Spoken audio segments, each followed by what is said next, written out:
Captain Jake Morrison stood on the bridge of the UHS Discovery and watched the stars bend around them as the quantum fold drive pushed them faster than light itself. The year was 2387, and humanity had finally broken free from their solar system, after centuries of dreaming about the stars. Jake had waited his whole life for this moment, and now it was here. Lisa Carter worked at her engineering station with steady hands. She had built half of the systems on this ship and knew every bolt and wire by heart. The quantum fold drive was her masterpiece, and it hummed quietly as it carried them toward their destination. Ryan Kelly sat at the tactical station watching for any signs of danger while Dr. Amanda Brooks checked her equipment for the 100th time. They were heading to the Kepler 442 system, where long-range scans had picked up signs of alien civilization. The journey took 3 weeks, and when they finally dropped out of fold space, Jake felt his heart race. There in front of them was a massive alien ship, unlike anything they had ever imagined. It was beautiful and strange, with flowing curves and what looked like crystal windows. Before Jake could even think about what to do next, his communications officer announced that the aliens were trying to talk to them. The first words from another species in the universe came through clear and strong. The translator worked perfectly, and a calm voice said they were representatives of the Valdari Confederation. They welcomed the humans and invited them to meet on their flagship. Jake agreed immediately, and within hours he found himself walking through an airlock into an alien world. The Valdari were tall and graceful, with pale blue skin and large dark eyes.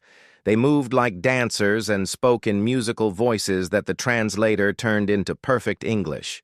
Ambassador Zethkari greeted them with what seemed like genuine curiosity and led them to a beautiful chamber filled with soft light and strange plants. Jake felt like he was in a dream. The meeting started well, with both sides sharing basic information about their species and worlds. The Valdari explained that they were part of a confederation of 7 different alien races that had lived in peace for over 3,000 years. They had met 40 other species, and all of them had joined their peaceful alliance. Jake felt proud to represent humanity and hoped they would soon be part of this galactic community. Then Ambassador Zethkari presented them with what he called an intelligence test. It was a complex 3-dimensional puzzle made of shifting crystalline pieces that seemed to move on their own. The aliens explained that every species they had met solved it in roughly the same way, and it usually took several hours. Jake looked at the puzzle for a few minutes and then began working on it with the focused intensity that had made him a starship captain. Within 20 minutes, Jake had not only solved the original puzzle, but had found 17 different ways to solve it.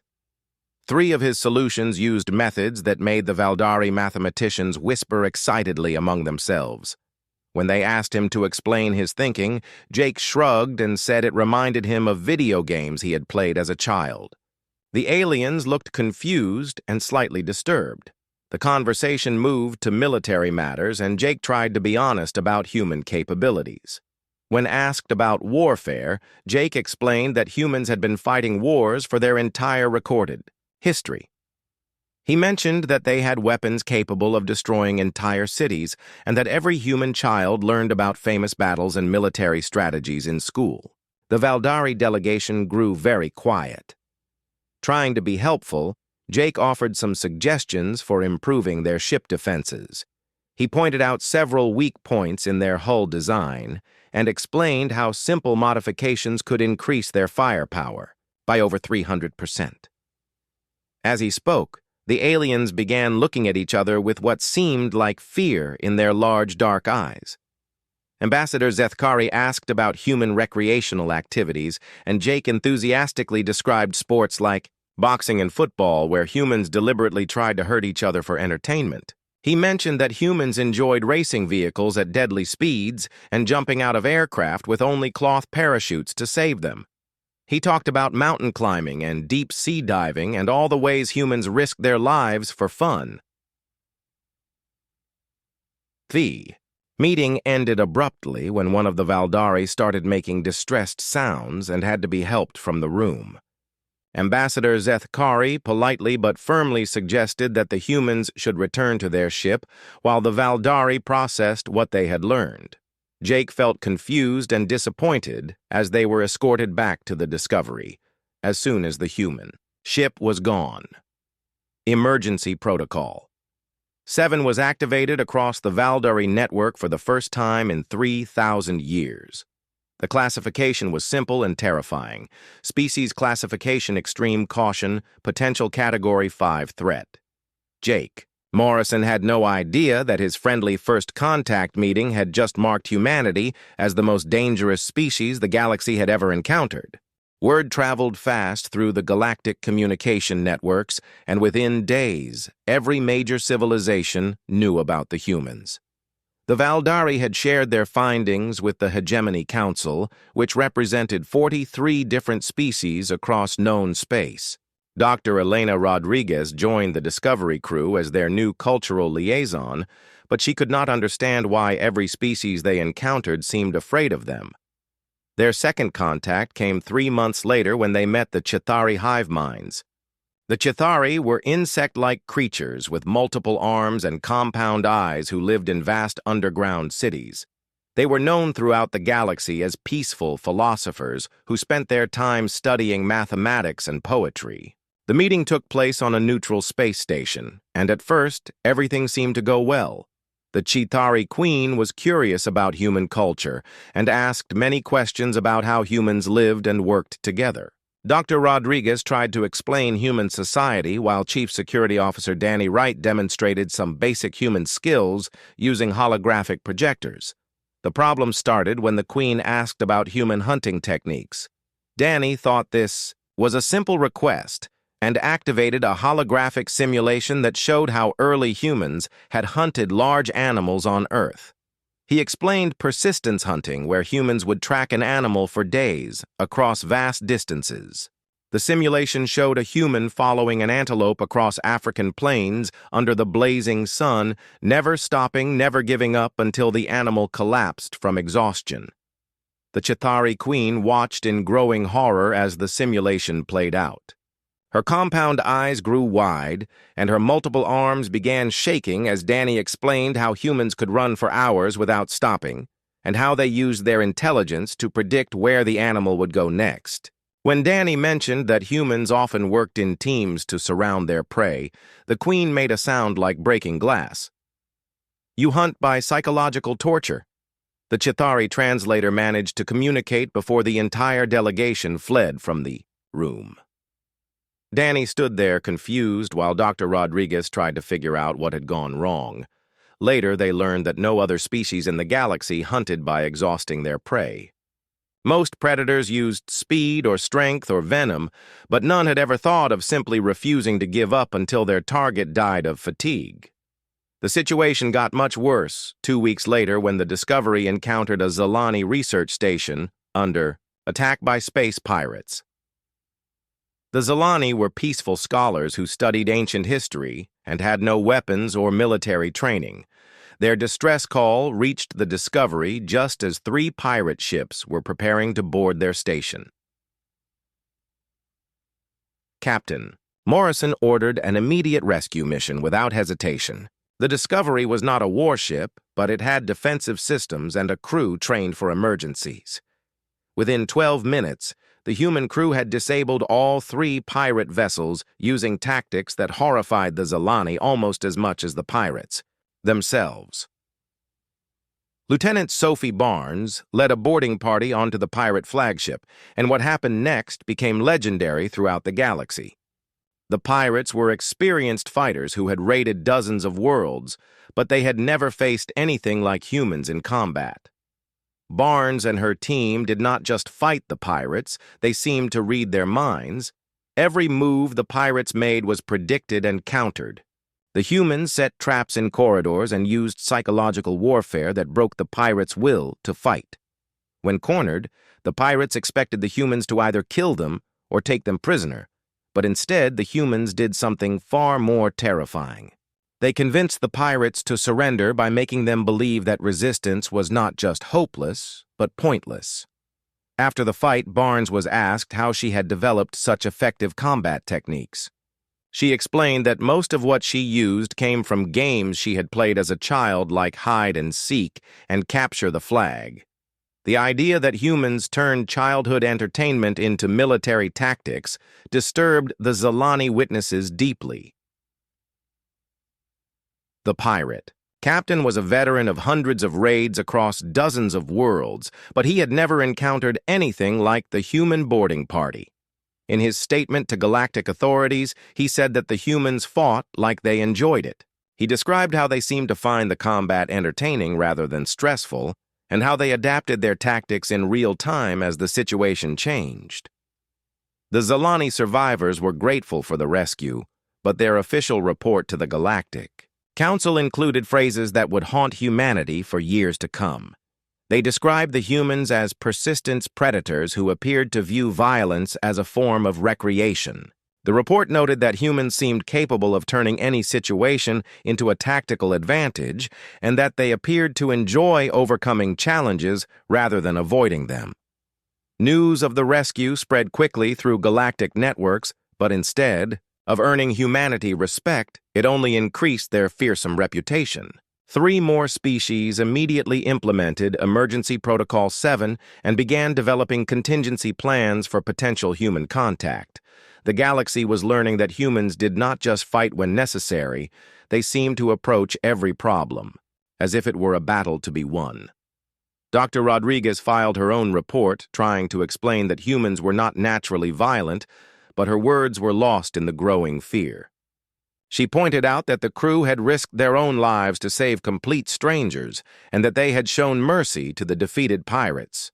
But the galaxy only heard that humans had neutralized 3 warships in 12 minutes using techniques learned from children games.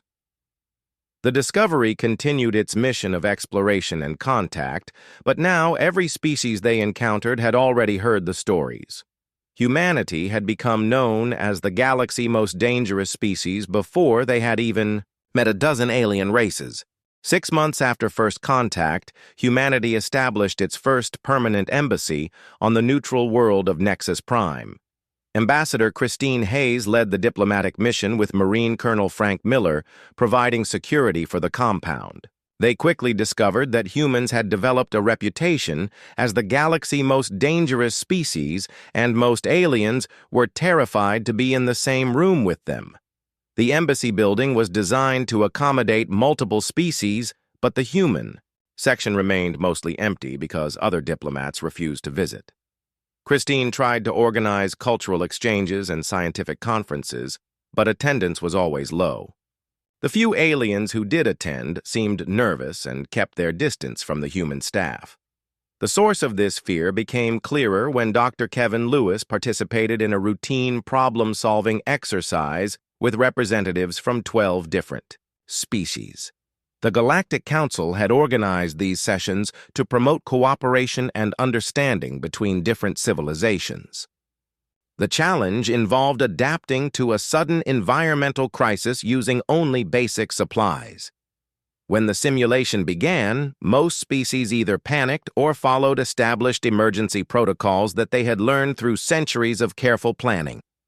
The reptilian Seth activated their predetermined shelter procedures while the aquatic Hydrani began their standard water conservation routines. Each species had one correct response that had been tested and refined over generations. Dr. Lewis looked at the same scenario and immediately began improvising 7 different survival strategies in real time. He used materials in ways their creators had never intended and combined resources from different species in unexpected ways. Within minutes, he had not only solved the original crisis, but had created backup plans for 6 additional emergency scenarios that had not even been part of the simulation. Dr. Yithara, a respected Seth researcher, watched this display with growing alarm. After the exercise, she approached Dr. Lewis and told him something that would change how humans viewed themselves. "Your species does not just adapt," she said in her careful translated voice. "You weaponize adaptation itself. The breaking point came during a cultural exchange dinner that Chef Maria Santos had prepared to showcase human cuisine. She had worked for weeks planning a menu that would introduce alien guests to the diversity of Earth food. She prepared dishes from different continents and explained the history behind each recipe with pride and enthusiasm. The alien guests were horrified to learn that humans consumed both plants and animals without any apparent system or logic. Most species were either herbivores or carnivores or had very specific dietary requirements that had remained unchanged for millions of years. The idea that humans could digest foods that were toxic to most other species seemed impossible and frightening. When Maria served spicy curry, several aliens required medical attention after just smelling the dish. The concept that humans deliberately consumed substances that caused them pain for the sake of flavor was beyond their understanding. Colonel Miller tried to lighten the mood by mentioning that humans also enjoyed very bitter foods and drinks that most species found revolting. The situation grew worse when the conversation turned to human recreational activities. Colonel Miller casually mentioned that humans climbed mountains for fun, even though it was dangerous and exhausting. He described how humans swam in vast oceans despite the risk of drowning, and how they jumped out of aircraft thousands of feet above the ground, trusting only a piece of cloth to save their lives. Lieutenant Governor Vexitani of the Unified Worlds listened to this with growing disbelief.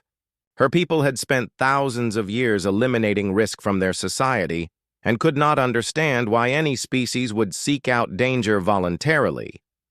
She asked the question that would change everything.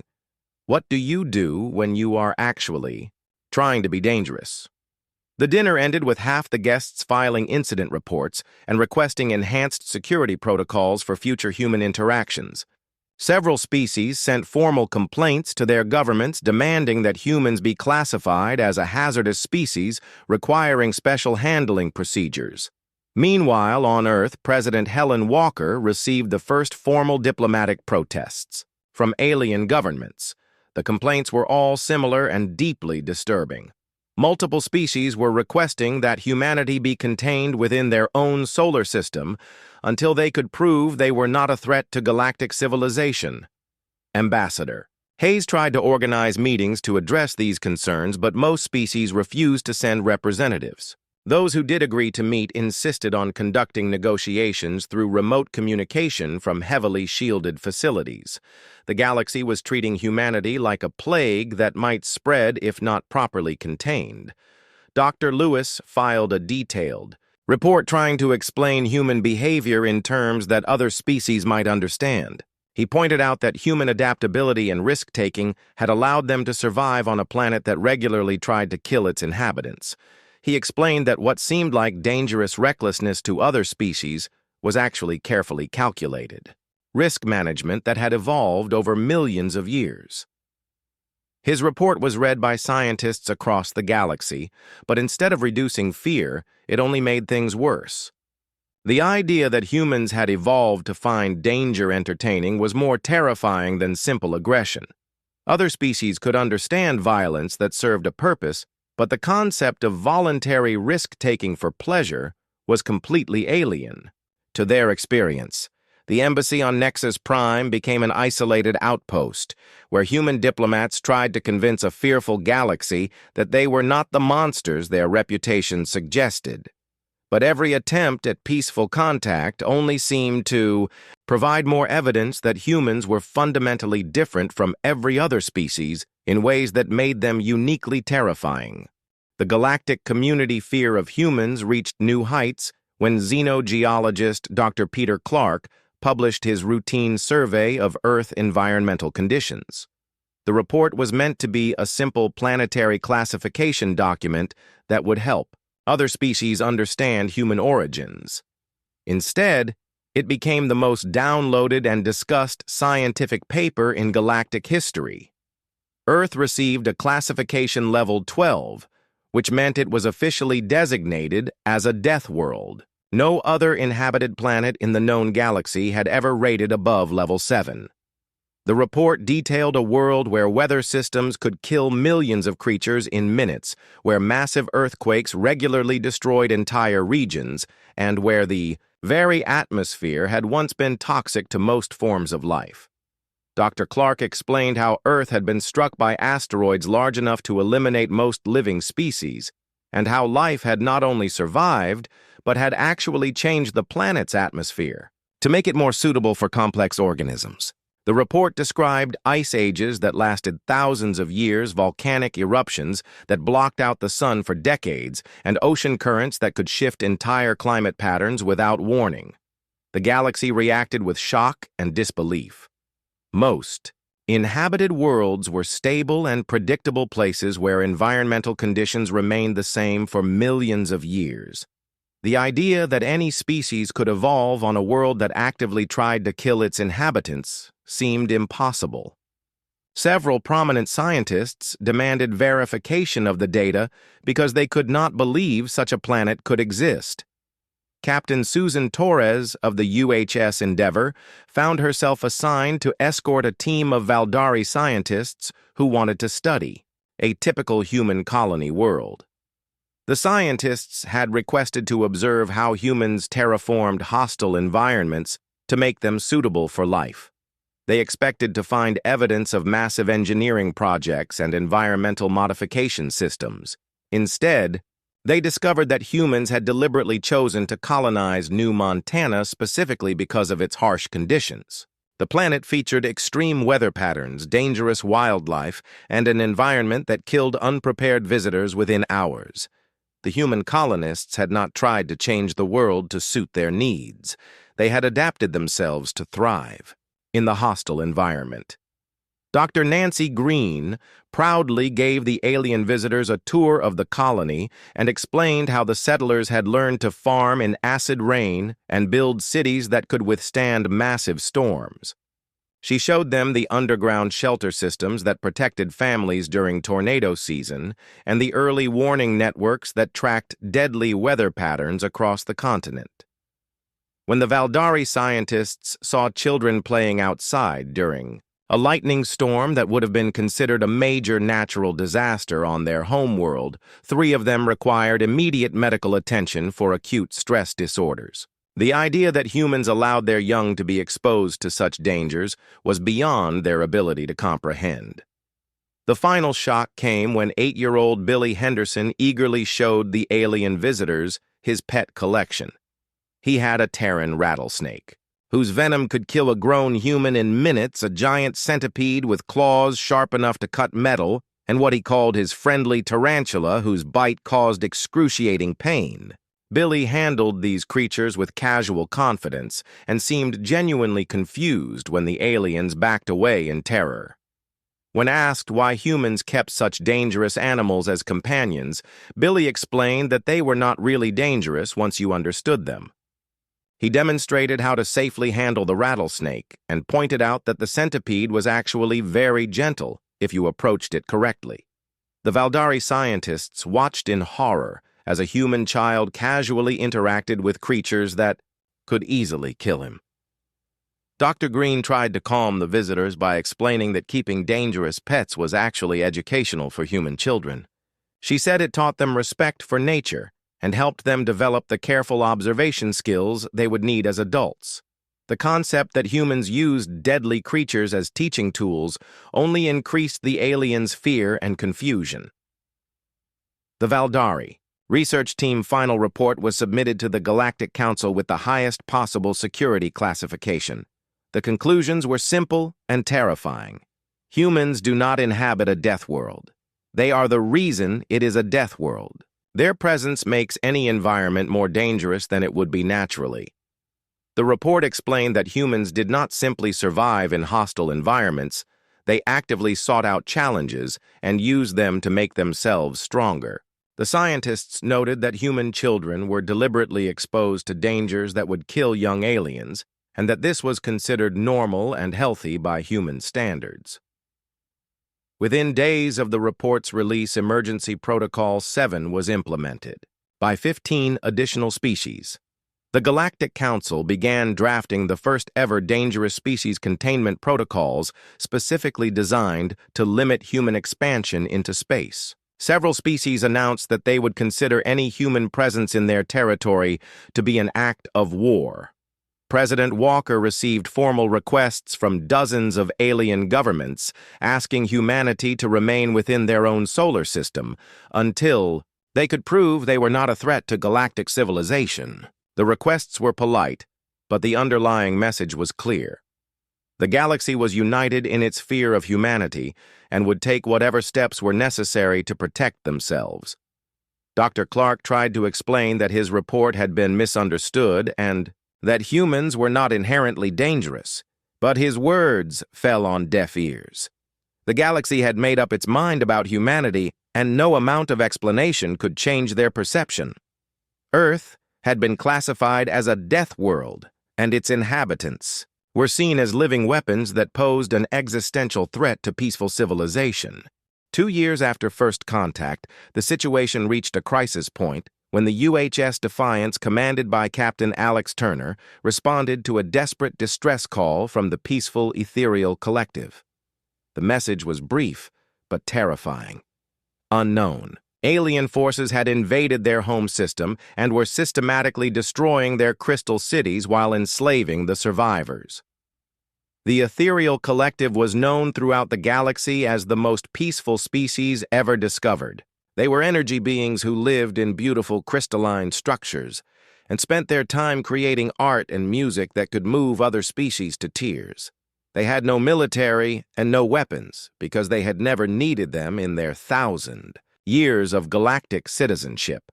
The invaders were identified as the Cathara Empire, a militaristic species that had conquered dozens of worlds using superior technology and overwhelming force. They had never encountered resistance they could not eventually break through sheer persistence and firepower. Their battle tactics were considered perfect by military analysts across the galaxy because they had never failed. Captain Turner arrived at the ethereal homeworld to find the Cathara fleet in complete control of the system.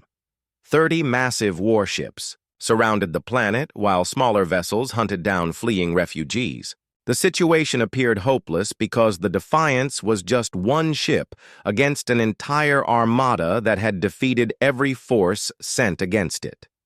Lieutenant Commander Rachel Stone studied the Cathara battle formations from the tactical station and quickly realized something that no other species had ever noticed.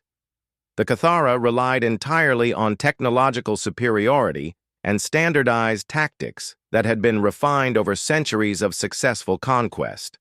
They had never adapted their methods because they had never needed to. When the Defiance engaged the Cathara fleet, Stone employed strategies that violated every principle of civilized warfare as understood by galactic military doctrine. She used the enemy strength against them by predicting their standard responses and turning their own weapons into traps.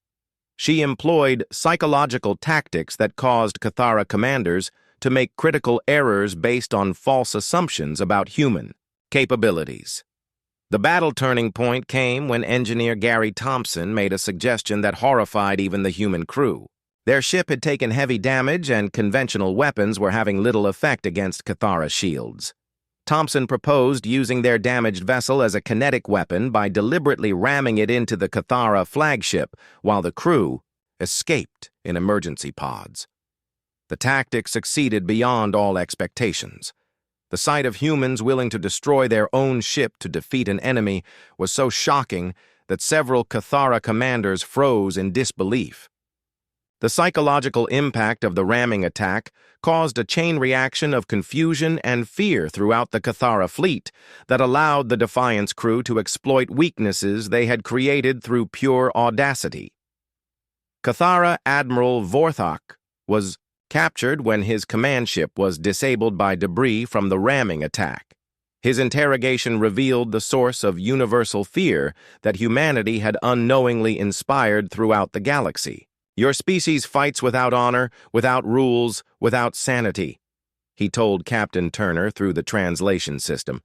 The admiral explained that every other species in the galaxy fought according to established patterns that could be predicted and countered. Warfare was a science with rules and limitations that all civilized beings understood and respected. Humans appeared to view combat as an art form, where creativity and unpredictability were more valuable than superior firepower or advanced technology. You adapt faster than we can counter, the admiral continued. You turn everything into a weapon. You are not soldiers, you are evolution itself, weaponized.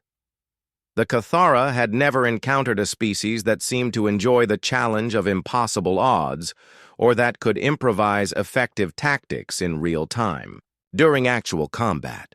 The rescue mission was ultimately successful, with most of the ethereal population saved from slavery and their homeworld liberated from Cathara occupation. The Cathara fleet retreated in complete disorder after losing their flagship and suffering casualties that should have been impossible given their technological advantages. News of the battle spread throughout the galaxy within hours. The defeat of the supposedly invincible Cathara Empire by a single human ship became the most analyzed military engagement in galactic history. Military academies across dozens of worlds began studying human tactical methods, but most concluded that such strategies could only work for humans because they required a mindset that other species could not replicate. The ethereal collective publicly thanked humanity for their salvation and offered them anything they desired as payment for their sacrifice. However, they also privately requested that human military vessels maintain a minimum distance from their worlds in the future. Even the species they had saved were now afraid of what humans might do if they ever decided to become conquerors themselves. Emergency Protocol 7 was now implemented by 37 of the 43 known species in the galaxy. The remaining 6 species began developing their own containment protocols specifically designed to deal with what they called the human problem. Humanity had become the most feared military force in known space, despite having only a handful of ships and no intention of conquest. Captain Turner submitted his battle report with mixed feelings. They had saved innocent lives and defeated a genuine threat to galactic peace, but they had also reinforced every negative stereotype about human dangerousness. The galaxy now saw humans as unstoppable warriors who could defeat any enemy through sheer ruthlessness and unpredictability. The success of the rescue mission marked the end of any hope for normal diplomatic relations between humanity and the rest of the galaxy. From now on, every interaction would be colored by fear and suspicion that could never be completely overcome, no matter how peaceful human intentions might be. 5 years after first contact, humanity found itself in a unique position throughout the galaxy. They were simultaneously the most feared species in known space and the most desperately needed when crisis struck. Ambassador Robert Chen had replaced the overwhelmed Christine Hayes, and now led humanity delegation to the first ever Galactic Crisis Summit on Nexus Prime. The galaxy faced an unprecedented threat that had emerged from the dark spaces between stars. The Void Swarm was a species of sentient dark matter entities that consumed entire solar systems by converting normal matter into their own dark substance. They left nothing behind but empty space where thriving worlds had once existed. Traditional galactic military forces had been completely ineffective against the swarm because the entities adapted to every conventional tactic within hours of first contact. Energy weapons became useless after the first battle. Kinetic projectiles were absorbed and converted. Even nuclear weapons simply provided more energy for the swarm to consume and grow stronger. 12 species had already lost their homeworlds. To the advancing swarm and refugee fleets filled every available space station and colony world. The situation was desperate because no known technology could even slow the swarm advance. Every military engagement ended the same way, with complete defeat and the loss of more worlds to feed the growing threat. Despite their fear of humanity, the Galactic Council had no choice but to ask for human assistance. The request came through. Formal diplomatic channels with carefully worded language that tried to maintain dignity while begging for help. General Patricia Adams arrived with the Human Defense Fleet, including Admiral Carlos Rodriguez, commanding the flagship UHS Indomitable. The subsequent campaign became legendary throughout galactic history. Where other species saw impossible odds and certain defeat, humans saw an interesting puzzle that required creative solutions. Dr. Andrew King developed weapons that used the swarm's own adaptive capabilities against them by feeding false information into their learning systems. Commander Janet Murphy created battle strategies that changed faster than the enemy could adapt by using random elements and deliberate chaos that made human tactics impossible to predict or counter. Captain Steve Collins led boarding actions against swarm vessels using methods so unconventional that they worked precisely because no rational being would ever attempt them. The war climax came when the swarm attempted to consume Earth itself. Believing that eliminating the source of this unexpected resistance would end the threat to their expansion.